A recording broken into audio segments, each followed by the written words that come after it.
and this is Monte Cristi. Check out this palm tree over here. Never seen anything like that.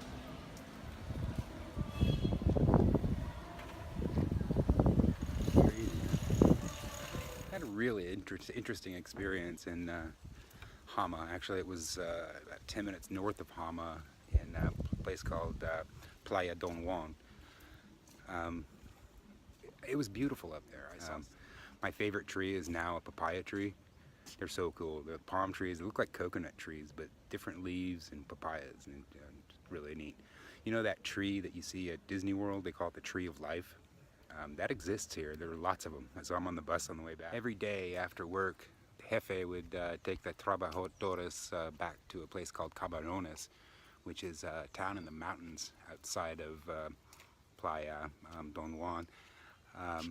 Pretty, I guess we'd call it third world.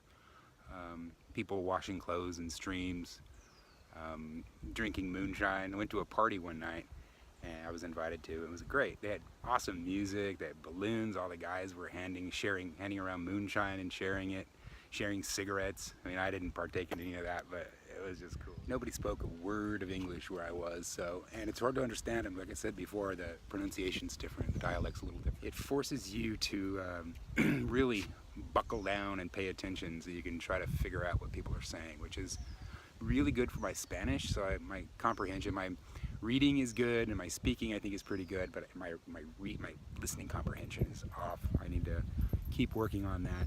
That was good practice for it.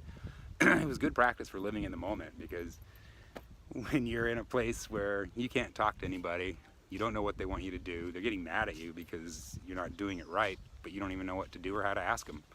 You have to live in the moment. There's nothing in my past that could prepare me for that. And you just have to kind of take it moment by moment. And in the end, I find when you do that, it's just so satisfying. The coolest thing I saw on my job was how happy everybody was. Everybody was just smiles and just loving life, and that was just really neat to see. Ecuadorian women just have these big, broad, genuine smiles, and I think it's awesome. Check this out, I just found this. I'm in this big square here. Sign for dance therapy. That's cool. Another thing about the Hama area, in April of 2016, there was a super major, terrible earthquake that happened in this area. Hama and Pedernales in the north of it were hit really hard. Manta was also hit, but Hama, I believe, was pretty much flattened. Coming into town, I crossed a bridge, pretty big bridge being built. It was going over a river. I found out later it was going over a crack in the earth caused by the earthquake.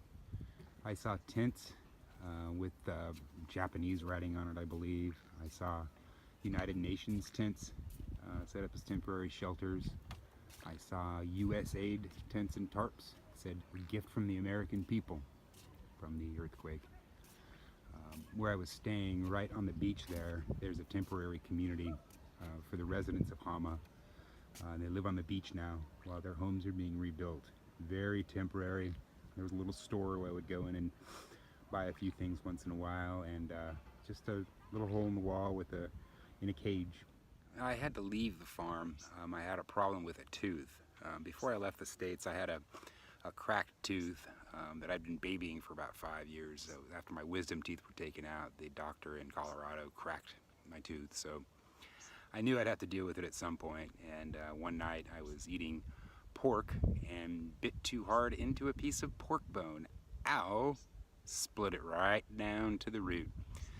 So I kind of had a little personal emergency and had to get out of there, make it back to Manta, and find a dentist. Actually had it removed. I don't know if you can see that back one. Anyway, if you want to know, dentist in Ecuador, tooth extraction, 30 bucks. On my way back to Hama and then to Manta to get my tooth taken care of, I hitched a ride in the back of a pickup truck. Everybody in the area is more than happy to give you a ride if you need it. They would give you anything if you need it. As I went through Hama for only the second time, I noticed things with new eyes. Hama is, like I said, was totally destroyed, and everybody everybody there is working. They are putting in new utility lines. There's construction. The people that gave me a ride were construction workers. I looked around and there were just busy rebuilding. There's a pride too that goes with Manabi, this area. Songs about Manabi and Ecuador, and there's just a certain pride there, and everybody's happy even though their town was destroyed and they're working hard to rebuild it. There's just something to that. It's just, there's a happiness here that I just can't describe.